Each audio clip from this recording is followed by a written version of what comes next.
మీ అమ్మ మరణించిన వార్త సమాధికి తీసుకువెళ్తున్నప్పుడే మంచి ఆలోచన వచ్చింది. ప్రతి ఏటా నా పిల్లలు కూడుకునే చోటు అంటూ ఒకటి ఉంది. ఆ చోటు ఎందుకు నేను వాడుకోకూడదు అనిపించింది. వెంటనే ప్రసన్న అన్న, జాన్సన్ అన్న, జీవన్ అన్న, మిగిలిన పిల్లలందరూ కలిసి అక్కడ తీసుకెళ్ళిపోయారు. లోతుగా గొయ్యి తీశారు. చుట్టూ సిమెంట్ బ్రిక్స్తో గోడ కట్టారు. 4 పక్కల అడుగును పలకలు వేయించాను. నేను ఇక్కడే ఉన్నాను.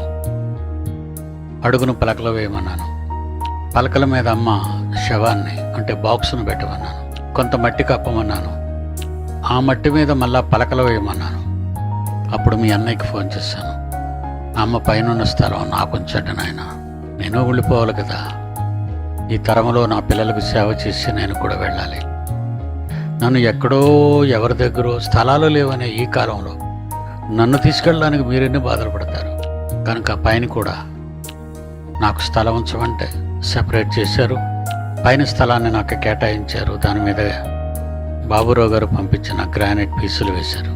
నాకు ఒక ఆలోచన వచ్చిందరా. అప్పుడు చిన్ననాటి నుండి సేవ చేస్తున్నాను. ఎందరో వచ్చారు, ఎందరో నన్ను విడిచి వెళ్ళిపోయారు. ఈరోజు నాతో లేరు వాళ్ళు. అలా పోగా పోగా పోగా పోగా చివరికి నా పిల్లలైన వారందరూ నిలిచారు. వాళ్ళు నన్నిక వదిలిపోలేరు అనే విషయాన్ని గ్రహించాను. ప్రసన్నబాబుతో చెప్పాను, నా పిల్లల సమాధులు కూడా మీ అందరి సమాధులు నా దగ్గరే నా చుట్టూ పెట్టండి అన్నాను. ఒక మనిషిగా నేను కోరుకున్న అది బైబిల్ ప్రకారంగా రైట్ అని నేను అంటం లేదు.